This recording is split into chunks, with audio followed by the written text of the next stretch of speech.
It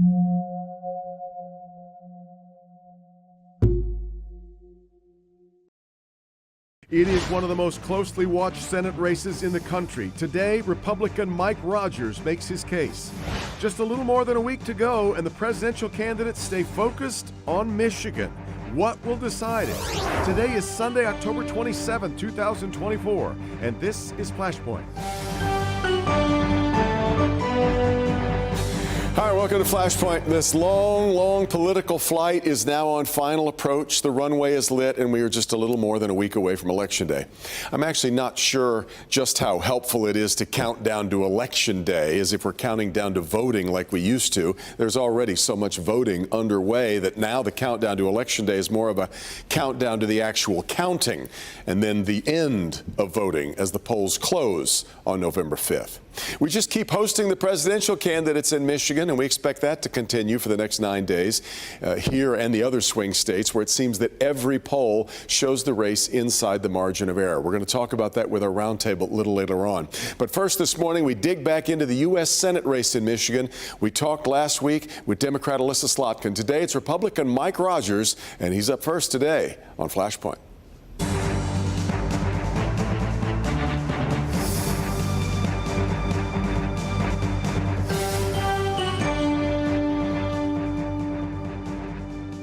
All right, such a unique race to succeed Debbie Stabenow in the U.S. Senate. It's between two people who basically represented the same district in Congress. Last week, we talked to the current Congresswoman, Elissa Slotkin. Today, it's the former Congressman of that district, Mike Rogers. Mike, thanks very much for being here today. Devin, great to see you. Congratulations on your big news. Oh, thank you very much. I appreciate it.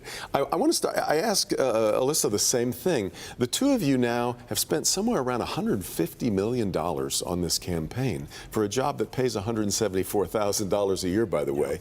Is this absurd? It's absolutely absurd. Good news is I didn't pay $175 million. This is the good news of this, because it would have been, that check would have bounced all the way to the bank. Yeah. I do think there's just way too much money in this. But, you know, listen, we were outspent $60 million before we could really get up on TV. I mean, they had just tons of money pouring in from out of state. Our money has actually just come in the last few weeks. So at least we now have an opportunity to help to tell us who we are, why it's important, and remind people, hey, listen, you know, we're not better off than we were 4 years ago, and we need a change. But all of that money didn't come until later. I want to do the same thing for you that I did for Elissa, and that was allow you to react to one of the ads that has been airing against you. And this is an ad that no doubt you have seen on commercial breaks all over. Senate candidate Mike Rogers. What do we know? After 20 years as a politician, Rogers left Michigan. He cashed in on his D.C. connections, bought a Florida mansion and 2 yachts. How? Selling us out to China? Wait, he was chief security advisor for a company trying to give the Chinese access to U.S. networks. Now he's even been caught lying about not living in Michigan. Wow. Mike, China, Florida, who are you? I'm Elissa Slotkin, and I approve this message. There's a lot there to react to, but what are your thoughts on that? I'm going to put $1,000 to any viewer right now that can find those yachts, because my wife and I would love to be on them. Don't even own them. Listen, this is such nonsense, and it shows me that they are getting more desperate and more desperate. They had 3 of their top 5 ads found incorrect by PolitiFact. They just weren't true. And so I just caution your viewers, listen, you know, come to our website, rogersforsenate.com, learn the truth on all of these ads and issues. It's a little bit crazy. I've been a Michigander for over 50 years. Well, you did move to Florida for a while. About a year and a half. Yeah. Out of 50 years. I want to focus on China. I think it's fascinating how central China is to this race for the U.S. Senate. Talk about what you think, and not necessarily what Elissa Slotkin thinks, what you think the American trade relationship should be with this terribly important trade partner and a nation that is now the largest automobile market in the world. Yeah, so we have some huge challenges. And so our supply chain is way too reliant on China. The very fact that China got ahead on EVs is because the Washington, D.C., they mandated our car companies have to build EVs, and by the way, we were going to have to buy them. It's not really a mandate. Oh, yes, sir. Let's talk about that. Okay. I think you are exactly wrong on that. When you regulate the emissions at the tailpipe so that the only way that you can pass those emission standards is by making it an EV.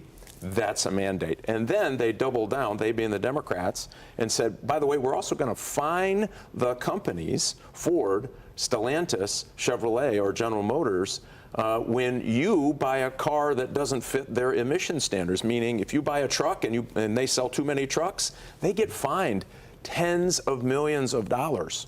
Right? That's not only a mandate, then they whack the companies for you buying a car you want to buy. And so 5,000 auto dealers around the country stood up and said, in an open letter about a month ago, this is a mandate and you're killing the automobile business in America. And this is really important. And we've already seen the harm from this. 2,400 layoffs at Stellantis, 1,000 layoffs at General Motors. Ford lost $5 billion in their EV unit. It's a mandate. They wouldn't build cars that the government didn't tell them to build if they knew they couldn't sell. Well, the automakers were a part of creating those standards, though. And it's also, the outlook is 2035, which means there's room for a lot of technologies to develop between now and then. But I want to get back, though, to should we allow... Can we have this debate? I love this debate. I love talking about China. I do, because if I go to your house, I bet I can find a lot of stuff that's made in China. 30,000 manufacturing jobs we've lost in the last 4 years since my opponent's been in office. And Biden-Harris have taken office. 30,000. Those are $72,000 each here in Michigan, gone. Well, their claim is that we actually lost more manufacturing jobs under the Donald Trump administration. But I tell you what we know now is because you can see the layoffs that are happening today. So they can keep saying things, but if you're struggling to pay for your house payment and now you get a pink slip, and by the way, you're having a hard time making grocery payments, you bet. I mean, I would love to have this debate because we are getting crushed. The rest of the country will get a cold on these EV mandates. We will get pneumonia, and we don't have to do it. Hybrids are selling without incentive, by the way, and of course the highest selling numbers of hybrids is Honda and Toyota. And why? Because the government mandated our companies build these EVs. The electric grid can't handle it. It's not safe. It's not environmentally friendly. If the world is moving to EVs, though, we see the rest of the world is really adapting to the EV world. Don't our automakers, if they expect to be players on the international scene, have to adapt to that too? I love this debate because that is also wrong. Europe mandated EV purchases, builds and purchases just a little bit ahead of where we were. And so now they're pulling back. Why? People don't want them. They don't work for average families. And by the way, it's not even necessarily better for the environment. They just skipped over hybrids. 500 pounds of critical minerals makes one EV, takes 4 tons of carbon out of the air. That same 500 pounds can make 90 hybrid vehicles and take 140 tons of carbon out of the air. And so why would we put out auto workers and then everybody that builds parts, which we're doing right now, when you could build a hybrid, be good for the environment, keep our workers here in Michigan, and then allow us to grow into any other vehicle of the future. You and I could do 2 hours on EVs. I know that. Sure, I want to get to some other topics, though. I want to talk to you about the presidential race and your support for Donald Trump. He had 44 cabinet members during his administration, only 4 of whom are now supporting him. And you were the head of the Intelligence Committee. And when I look at Donald Trump's intelligence community that he had around him, his defense secretary, his chairman of the Joint Chiefs, his attorney general, his national security advisor, they are all telling us. John Kelly this past week talking about that he believes Donald Trump leans toward being a fascist. All those people are telling us not to vote for him. Why wouldn't a former head of the Intelligence Committee believe that? Because I think results matter. If you think about where we are today, so think about what the Biden administration did with full support of my opponent. The first thing they did is told Saudi Arabia, you can't go after the Houthis. Then they took the Houthis off the terrorist list. They, being the Biden-Harris team, took the Houthis off the terrorist list. Then they gave Iran access to billions and billions of dollars. It has been an unmitigated disaster. I'm 3rd-generation military service. Our son is 4th-generation military service. They are entangling us in the Middle East in a way that I think is not safe for our long-term national security. So I'm not sure I care what all of those people who, some were fired, some were whatever. These are all people, by the way, that Donald Trump appointed to those jobs. Yeah, and I get it. But results matter. We didn't have a war with Russia, where you didn't have a ground war in Ukraine with Russia. Wasn't happening. China was a little bit in a box. They weren't rattling their saber. Right now, they're actually going after these shoal islands off the island of Philippines. Why? Because we have projected weakness. I would rather have projected strength and peace than projected weakness and this turmoil we see around the world. That, to me, I mean, we're going to have soldiers and sailors and Marines engaged in combat the way that this Biden-Harris and Slotkin agenda is working out. I want to make sure I get to another issue. It's interesting that both you and Slotkin are sort of saying about different issues, don't believe what they say. You've got an ad that says basically don't believe what she says about EVs. And she said in the debate 2 weeks ago that no one should believe what you say about the fact that you're not going to work to change abortion law. You've said that you understand that Michiganders have put this into the state constitution and you're willing to abide by that. And she's saying, don't believe him. Yeah, she voted 3 times for EV mandates, including about a month and a half ago on the House floor, and then came back and ran a TV ad and said, I'm not for EV mandates. That's killing the industry, and I'll answer your question, but that is killing our industry today. And the good news is auto workers know it, Teamsters. I was with a group of Teamsters yesterday. They said if we don't change this, we're going to have a lot of unemployed Teamsters. On the other, listen, there was something that happened. The people of Michigan, on an issue where, I mean, this is the most heart-wrenching decision a woman have to make. Yep. I always believe that it should be made here at home with your doctor, with your partner, with your faith, with your family. The voters of Michigan went to the polls and said, here is our decision. Abortion is legal in Michigan, and made it a part of our state constitution. I'm not going to go to Washington, D.C. and change what the people of Michigan have put into our state constitution. Mike, so good to have you on the program, and we will do the EV argument again. I hope so. I look forward down to the it. road. We'll take a quick break, bring our roundtable in right after this is Flashpoint on Local 4.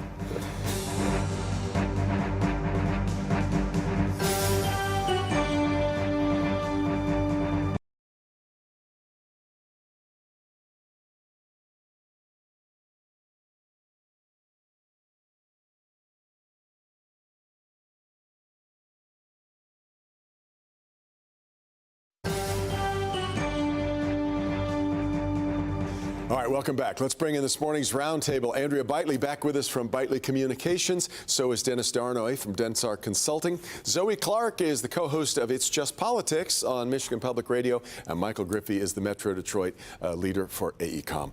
Gang, thanks very much for being here. The first thing I wanted to pose to all of you is the question that I'm getting deluged with. People asking, what's going to happen 9 days away?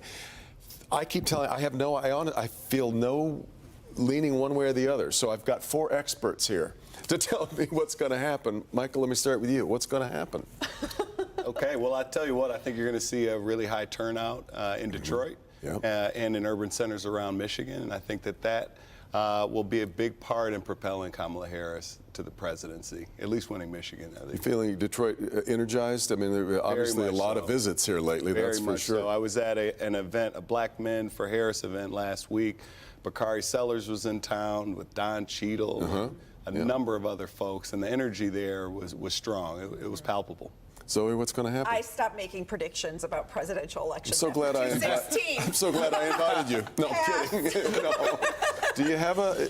I mean, look, right now, I think it's silly to say, but we say it, it's all about the turnout game right now. Yeah. And the fact is what we're seeing from early voting, from absentee ballots that have been turned in, more than 1 million. It's a little less than it was in 2020, but let's remember that is not an apples to apples comparison. We were in the middle of COVID. Right. And if we can continue to see that enthusiasm on both sides, we should say it's going to be a high turnout election. A lot of votes being cast. And that's the funny thing. I mentioned it off the top of the program that we used to talk about how many days till election day. We're already voting. So there's no point in saying the election. Andrea, what's your sense of what's happening? Well, Nate Silver said in a column just the other day, at this point, polling is, sorry, friend, polling isn't real at this point. People are already voting. People have been voting for several weeks in some cases. But as my friends here have said, the numbers are huge. The Black voters in Detroit are incredibly motivated to get out, as are rural voters across the rest of Michigan. There is a palpable excitement going on across the state. Yeah. Dennis, I think you actually do feel like you have a handle on this, right? Yeah, I'm going to disagree a little bit with the Okay. panel. It doesn't normally happen, but I do think that turnout's going to be lower than it was in 2020. I also think we know for a fact Donald Trump won 72 counties in 2016 and 2020. Democrats won 8 counties in 2016 and 2020, and then 3 counties voted Republican in 16 and then went Democrat in 20. I think what we're looking right now is, as Zoe said, it is all about the turnout. And I think we're going to see the candidate that wins probably having a margin of victory very close to what Donald Trump achieved in 2016. I do not think it's going to look at all like 2020, and it's going to be a very, very late night for the voters here in Michigan. Well, late night, I mean, that would say, Jocelyn Benson's already telling us to prepare for sometime late Wednesday. So that's the other thing. What does that, if there's a delay in us knowing, that seems to create this weird sense of unrest in people and it feeds the stories that there's something untoward going on, because if we had to wait, it must be there's something going on. Right. I think the one change we'll see is in 2020, we knew that the votes, early votes, a lot of them came from Democrats. So election day, you had a lot of Republicans turning out, and it looked like there was that red wave, and it didn't materialize. I think this year what you're seeing is more Republicans are voting early. So I think the numbers on election night will be a little bit more balanced, and that way it won't create a perception that one candidate has an overwhelming lead. Interesting. To those of you who believe that the turnout in the vote is going to be high, I am feeling, and this is always the case, but I am feeling more than usual a sense of political fatigue. Oh, yeah. Wouldn't it be nice to see a Chia Pet commercial again, or anything for that matter? I was talking to someone who jokes, I'm from public radio, and there's always this thing in fundraising. We do these things called fund drives, and people are always like, if I give, couldn't you give me a stream where I don't have to listen to the fund drive? I cannot tell you how many people I have talked to who have said, can't we do that model, that if I've already voted early, in-person, absentee, that I can be done, right? I mean, that is the one thing it feels like Americans can agree on. They are ready for this to be over. Yeah, it's a lot. Yeah, I mean, the only thing you really get is less mail and less phone calls and text messages. But like you said, Devin, on TV, it's nonstop. And I think that fatigue is showing. But I do think, though, that there are a lot of people that are still energized and are looking past, television commercials and looking more toward the candidates themselves. But Andrea, I sense, though, sometimes that the rancor does feed maybe what Dennis is talking about. People are like, I'm done with the whole thing, right? Yeah, especially if you're somebody that lives in one of the target state legislative districts, plus congressional districts, plus the presidential, which is what we're seeing in the city of Lansing.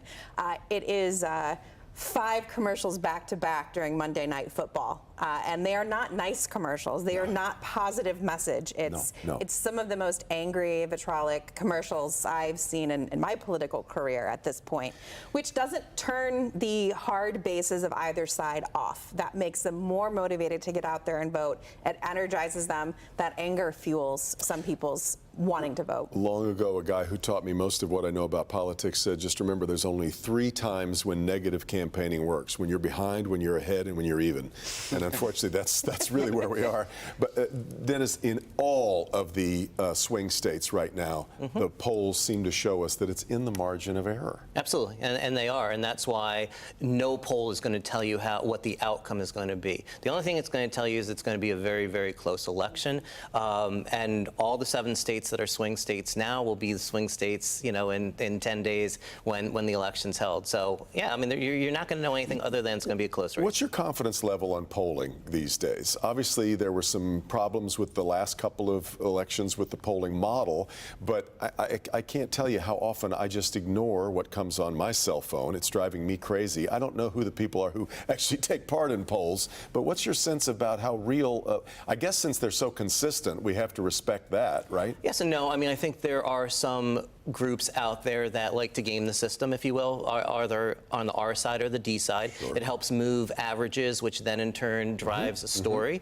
But there are very reputable pollsters out there, and you generally can look at them and say, these are these people do a very good job consistently year in, year out. I think also in 2024, there was some concern to you undercount Trump. But we've had 2 elections now with him running. I think we know where his ceiling is. I think we know where his floor is. And I'm not too worried that the pollsters are undercounting Trump's support this cycle.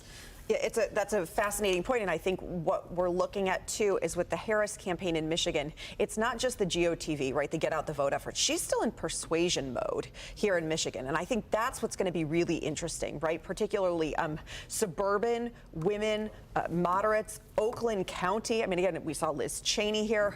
It's not just that get out the vote, which is going to be so important, but it's that sort of like Bakari Sellers, as you mentioned. It's either like the couch or voting, right, for those folks who just are like, I'm done. And there's a few days still to do some of that persuasion. It doesn't usually happen this late in the game. In fact, that's maybe the disadvantage of her getting into the race late, right? She's still having to explain herself. Yeah, I actually disagree with the tactic of persuasion this late. You know, I've written, you know, I think she should be getting closer to her base, younger voters, talking about student loan forgiveness, talking to black voters. She has a opportunity agenda for black men. I think it's too late in the game for persuasion at this point, but. Gang, thanks for clearing all this up for me. I knew you'd help me figure it all out. All of it. It's just, well, you know, we live in interesting times is the Chinese greeting. We've got a Chinese Jubilee going. We'll take a quick break, wrap things up right after this for Flashpoint.